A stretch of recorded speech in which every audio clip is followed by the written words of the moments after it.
Assalamualaikum warahmatullahi wabarakatuh. Ila hadratin Nabi Mustafa Muhammadin sallallahu alaihi wasallam. Sebagai ikhwan muslimin wal mursalin wal awliya wal salihin wa sahabati wa tabi'in wa ulama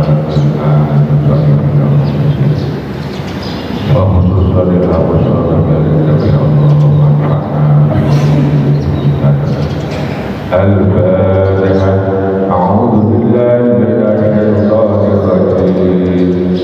Bismillahirrahmanirrahim. Alhamdulillahi rabbil alamin. Ar-Rahmanir Rahim. Maliki yaumiddin. Iyyaka na'budu wa iyyaka nasta'in. Ihdinas siratal mustaqim. Shiratal ladzina an'amta 'alaihim ghairil maghdubi 'alaihim waladdallin. Amin. Bismillahirrahmanirrahim. Wal fasiqu wong kang fasik iku ala nawaini ngatasi roman. Rupane fasikun wong kang fasik, kafirun kang kafir. Wa fasikun lan wong kang fasik, fajirun wong kang lajeng. Fal fasiku mongko te wong kang fasik, wong fasik al kafiru kang kafir. Wa majeku wong lan yumin kang ora iman sapa man, ora iman billahi lawan Allah wa rasul lan utusane Allah. Wa kharaja lan metu sapa man anil hidayati saking oleh pitutur. Wa dakhala lan mlebu sapa man fiddolalati dalam kesesatan. Kama qala melendau sapa Allah Ta'ala fa fasaqa an amri rabbi. Fa fasaqa mongko fasik sapa iblis an amri rabbi saking perintah pangerane iblis. Para bapak rahimahumullah, Temriki beliau Imam Ghazali rahimahullah menjelaskan tentang masalah fasik. Fasik niku wonten dua macam, enten dua bagian, dua pembagian. Yang pertama fasikun kafirun. Ya mereka wong fasik sing kafir. Jadi dia karena kafir disebut juga orang yang fasik. Ini yang pertama. Nomor kali fasikun fajirun. Tiang fasik tapi melampaui kesalahan-kesalahan yang dilarang oleh Allah Subhanahu wa Ta'ala, atau dia sebab melakukan sesuatu atau dia meninggalkan sesuatu yang diperintah oleh Allah Subhanahu wa Ta'ala. Ini disebut fasikun fasik. Terus orang-orang yang menyimpang dari tuntunan yang benar dari Allah, ini disebut fasik. Lah sak menika apa bedanya fasikun kafirun kali fasikun fajir? Bedanya yang pertama, fasikun kafirun itu lam yu'min billahi wa rasulih. mereka orang-orang yang tidak percaya dumateng Allah dan sekaligus tidak percaya dumateng Rasul. Dua kepercayaan ini kepada Allah dan Rasulullah, jadi mengimani Allah dan mengimani Rasulullah, niki pondasi yang tidak bisa ditinggalkan. Sebab kadang bosan yang percaya adanya Allah, mungkin mengikuti agama samawi Yahudi dan Nasrani. Tapi di sisi yang lain, tiang itu boten ngakoni tentang Kanjeng Rasul Muhammad sallallahu alaihi wasallam. Terus percaya iman pada Allah dan Rasulullah ini sesuatu yang tidak boleh ditinggalkan. Dia yang tidak mengimani kedua-duanya ini disebut fasikun kafir. Akibat akan diterima bahwa roja'anul hidayah. Orang-orang yang fasikun kafir itu akan keluar dari petunjuk hidayah saingan Allah Subhanahu wa ta'ala. Jadi hidayah Allah betul bakal didukno dumateng wong yang melakukan kekafiran atau kemusyrikan, tertolak, sudah tertutup hatinya, dan hidayah Allah tidak akan muncul. Maksudnya hidayah Allah itu mungkin kawalasane Allah, kerahmatane Allah atau ampunane Allah. Contoh, ketika Nabi Nuh alaihi salam melihat putranya Kan'an niku boten turun dari rombonganipun Nabi Nuh, dia mengatakan kula kajeng munggaten gunung Bapak pun kula boten samela jenengan. Wahai anakku, iki wis gak kena, ya coba-coba, iki wis bencana. Akhiripun tenggelam, mati. Jenenge wong tua masih anak tenggelam mati. Nabi ini kan punya akses ke Allah. Ya Allah, niku putra kula ya, niku putra kula. Maunya dimintakan rahmat saking Allah, diangsal pengampuran Allah. Allah menjawab, kan anak itu duduk keluarga saya, dia itu musuh. Jadi dengan tegas Allah menolak firman Nabi Nuh dumateng putrane. Karena apa? Karena kafir. Karena kafir. Kekafiran inilah yang akan menutup beda dengan Allah Subhanahu wa ta'ala. Sehingga tiang menika meskipun amale kados pundi hebate, kados pundi apike, nyumbang sana nyumbang sini dan punya akhlak yang relevan dari Islam, tapi kalau sudah ada kekafiran, kemusyrikan, tidak akan dapat hidayah Allah. Wajah holalan melebu sopaman alam bolannya kesesatan, dia akan dikelompokkan pada kelompok orang-orang yang sesat. Karena faktor nopo, kafir dan musyrik.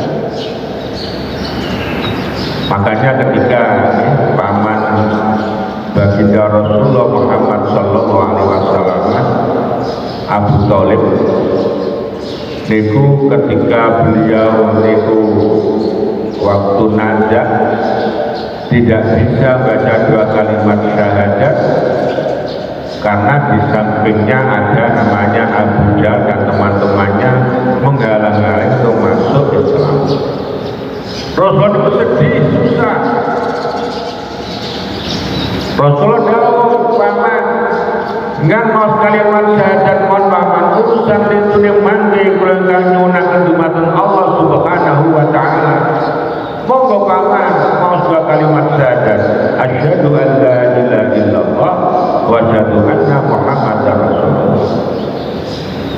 ketika noleh jumatan sisi kiri ada budahan, wahai Abu Thalib, kamu itu tokoh Quraisy sama dengan saya, jangan kau tinggalkan agama nenek moyang kita.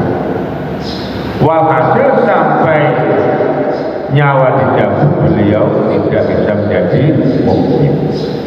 Padahal beliau adalah pejuang belanya Rasulullah, backingi perjuangan Rasulullah. Tapi faktornya tidak ucapkan dua kalimat syahadat, akhirnya wada'ola bintolahati, masuklah kelompok tersesat. Jadi kekafiran, kemusyrikan akan menutup peluang-peluang kebaikan dari Allah, karena dia menutup sendirinya dari hidayah dan rahmat Allah Subhanahu. Yakni kersane sapa Allah, oroja metu sapa iblis. Anto ati Rabbi, anto ati amri Rabbi, sang taat perintah pengerane iblis. Bil imani kelawan iman. Di ayat wa fataqan amri Rabbi disebut tafsiri, yakni oroja anto ati amri Rabbi bil iman. Iblis disebut fasik kafir, fasik musyrik karena dia keluar dari taat perintah Allah. No, pengen iman ketika itu perintah sederhana, iman nang ada yang diciptakan oleh Allah untuk sebagai nabi. Sebenarnya iblis sudah tahu tentang Allah, ngakoni Allah Tuhannya. Karena apa? Dia diperintah, lalu dia menolak, kan tahu yang menurunkan Tuhannya Allah. Tapi kurang satu kelengkapannya, tidak mengimani kepada Adam ingkang menjadi Rasulullah Allah, yang Allah menyuruh padanya untuk tunduk. Tunduk itu menyatakan pengakuan terhadap kedudukannya Nabi Adam di hadapan Allah menjadi Rasul atau orang yang mulia di hadapan Allah Subhanahu wa ta'ala. Karena dia tidak melaksanakan perintah Rabbahu, perintah Tuhannya, maka iblis dikelompokkan orang yang fasik kafir. Mane fafasakohan amri Rabbi, iblis itu fasik menentang atas perintah Tuhannya. Hadirin rahimahullah. Satu fasik itu ada dua macam, satu fasikun kafirun, yang berkali fasikun fajir. Dua macam ini punya perbedaan yang jelas. Nek fasikun kafirun yang tidak beriman kepada Allah dan Rasulullah, tapi kalau fasikun fajir masih punya iman. Wal fasikun fasik al fajiru kang lanjut, waladzi yaiku menungso yashrabu kang minum sapa alladzi minum al-khamra ing khamr, wa yaqulu lan mangan sapa alladzi al-haram ing barang haram, wa yazni lan zina sapa alladzi wa ya'fi lan maksiat sapa alladzi Allah Ta'ala mesti Allah Ta'ala,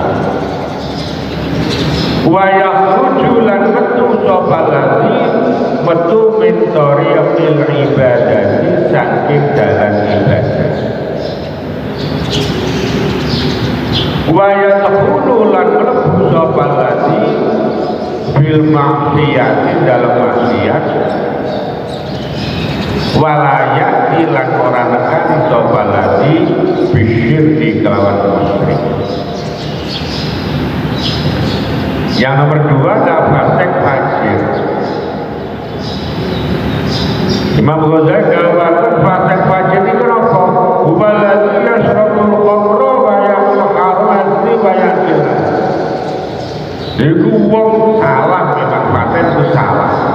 Contohnya kaya salah minum khamr, dilarang sampai diminum.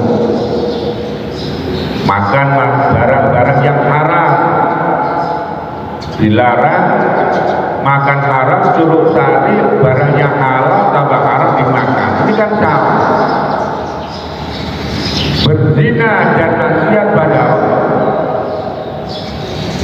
Tapi yang fasik fajir ini hanya kesalahannya diperintah enggan melakukannya, diperintah enggan melakukannya, dilarang dan melakukannya. Menyebut maksiat, atau yang dimasa itu nantang. Maka maksiat itu perbuatan yang mewujudkan tantangan kepada Allah. Alasi orang yang nantang. Kenapa maksiat itu orang yang nantang? Karena disuruh nggak mau. Namanya kan nantang. Ada anak, orang tuanya, itu halaman disaponi, nggak mau pak. Disuruh nggak mau, namanya kan nantang. Atau dilarang, kamu jangan keluar malam ini karena bapak ibu mau keluar jaga rumah. Dilarang coba tambah keluar. Betul, saya akan keluar dari rumah mau ke teman-teman. Itu kan namanya nantang. Lah orang-orang itu ada yang model seperti itu, disuruh nggak mau. Ayo sholat, mau enak tidur. Ayo puasa, nggak mau, enak makan minum. Pas dilarang jangan minum, sampai dilakukan. Namanya itu menantang Allah.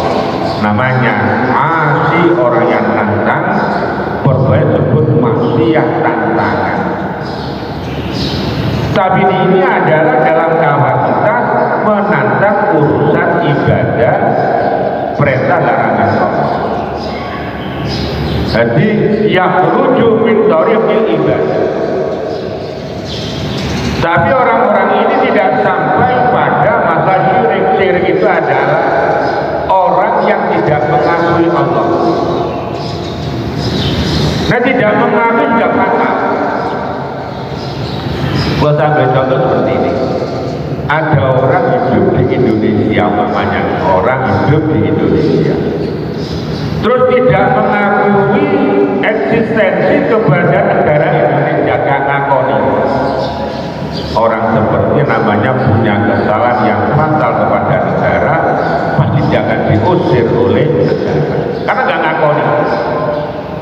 Seperti pemberontak itu kan tidak mengakui keabsahan pemerintahan atau tidak mengakui kedudukan negara.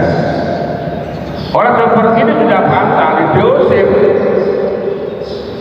Seperti orang yang tidak mengakui adanya Allah, musyrik, tidak mengakui adanya Rasulullah, musyrik, sudah orang seperti fatal, divonis kamu tidak akan bisa selamat selama-lamanya. Beda kalau ini, enek orang Indonesia masih mengakui eksistensi kenegaraan dan kota Indonesia, tapi dia punya salah. Dilarang mencuri, dia suruh bayar pajak, nggak mau bayar pajak umpamanya. Dia disuruh ikut aturan umpamanya apa peraturan di Indonesia, dia tidak mengikutinya umpamanya. Tapi dia sebagai seorang rakyat masih mengakui eksistensi negara Indonesia. Para seperti namanya ya belum bisa dikatakan orang yang bukan warga Indonesia, masih warga Indonesia tapi dalam keadaan sering melanggar aturan negara. Orang seperti mungkin akan dihukum itu aja, dipidana. Tapi tetap dia menjadi warga negara Indonesia. Seperti orang yang dia iman, percaya pada Allah, percaya pada Rasulullah, hanya saja belum bisa melakoni syariat dengan sempurna, masih meninggalkan perintah, masih dia melakukan larangan, tapi dia masih disebut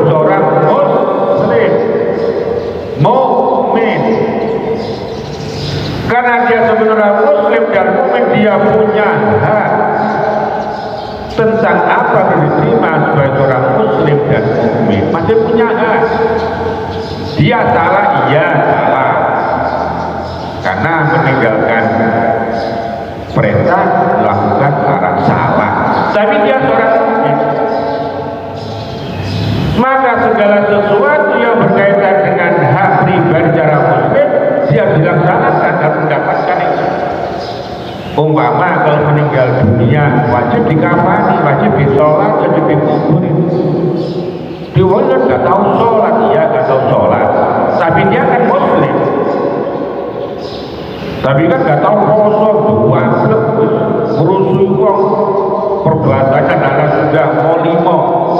Iya dengan itu, tapi dia seorang muslim kan, percaya pada Allah dan Rasulullah.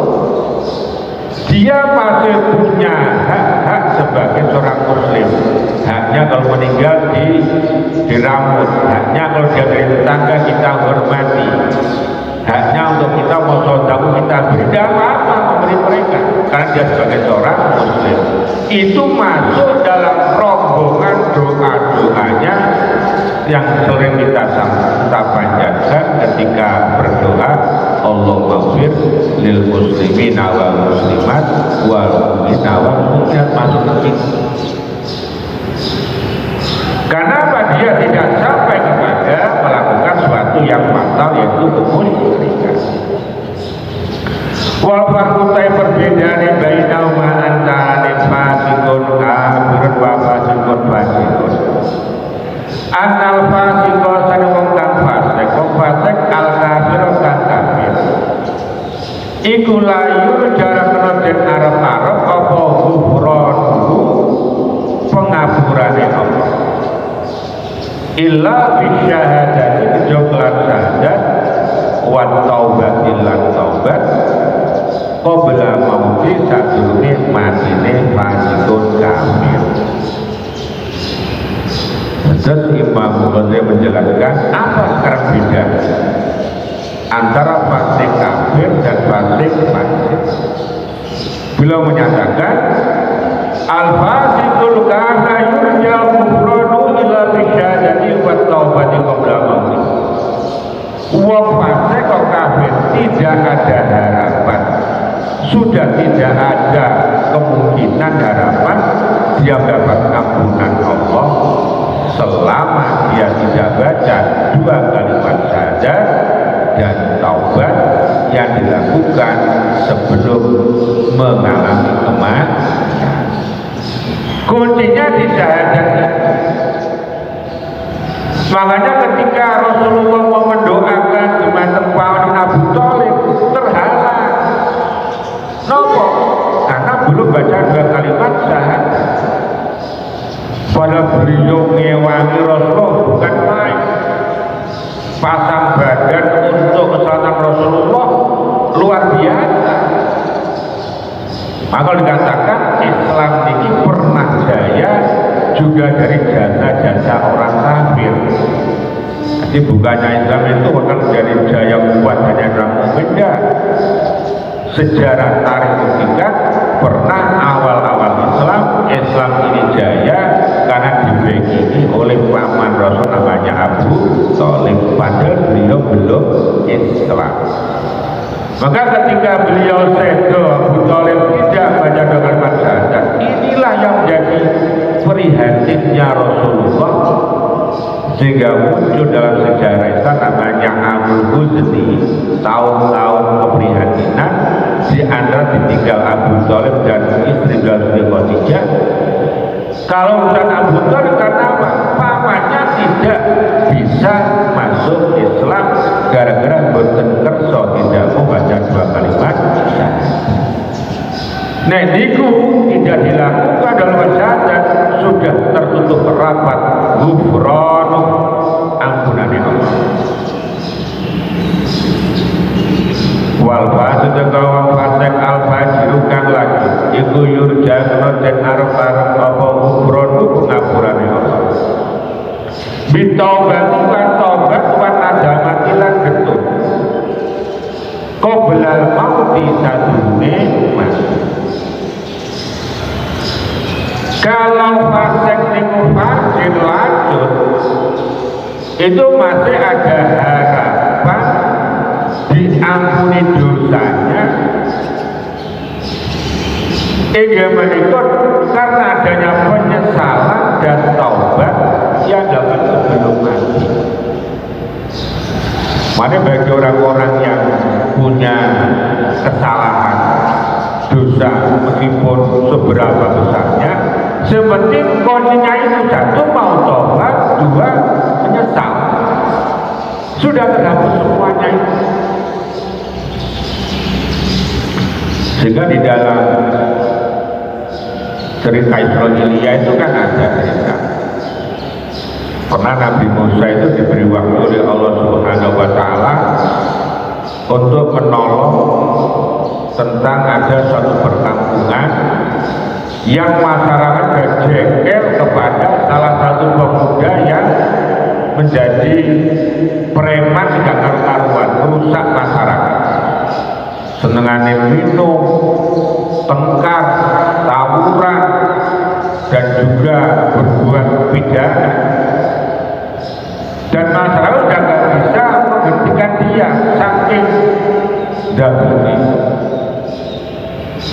Ketika itu Allah menyuruh Nabi Musa datangi desa ini, tolong masyarakatnya dibantu. Itu ada orang yang luar biasa durhakanya.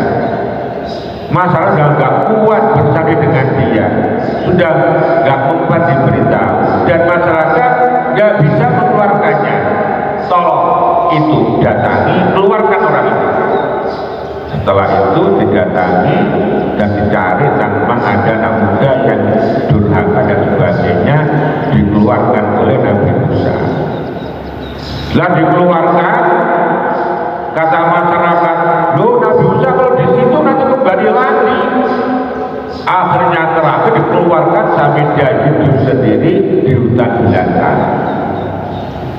Dan setelah orang ini yang sudah diusir oleh Musa atas perintah Allah, karena hutan belantara sendirian, gak ada teman dan gak keluarga, sampai dia jatuh sakit, dia itu menyesal.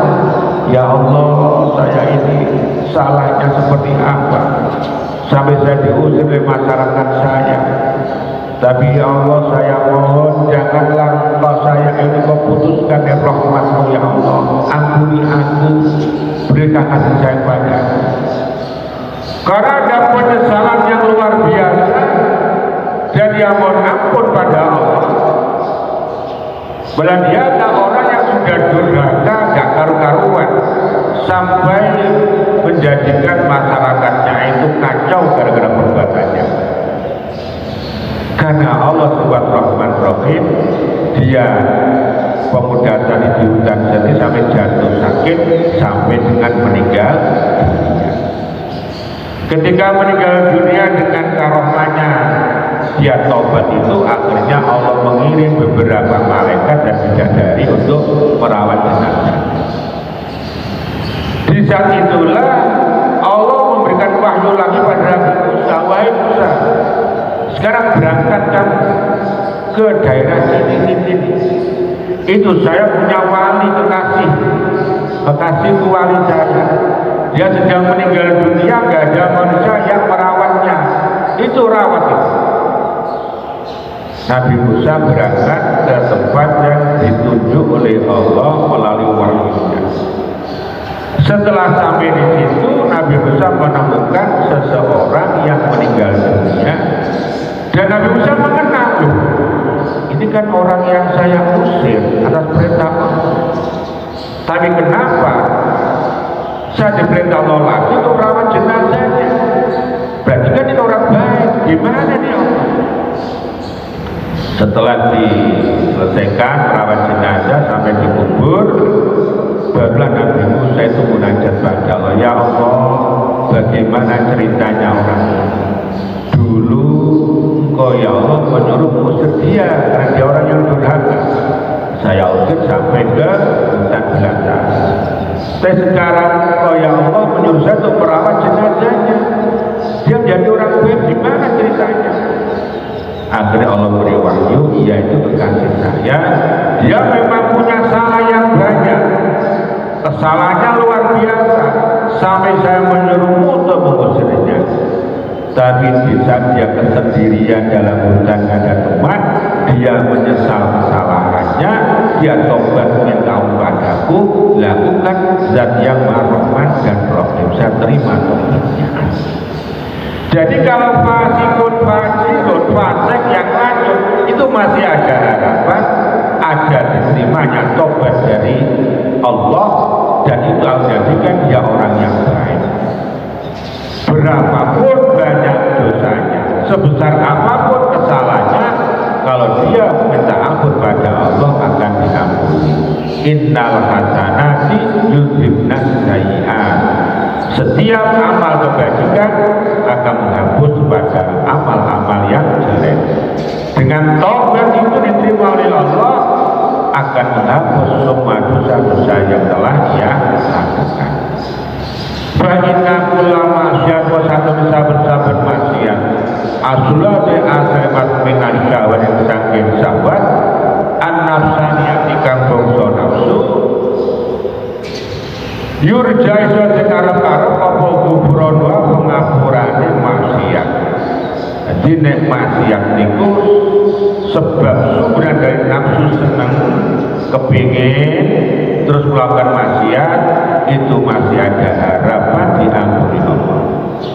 Wa kullu ma saben maksiat asale maksiat itu minal ibad saking subuh layur jarak lan arep-arep apa kufron wa pengapurane maksiat wa maksiatu iblis majati iblis iku kana ana maksiat minal ibari saking subuh.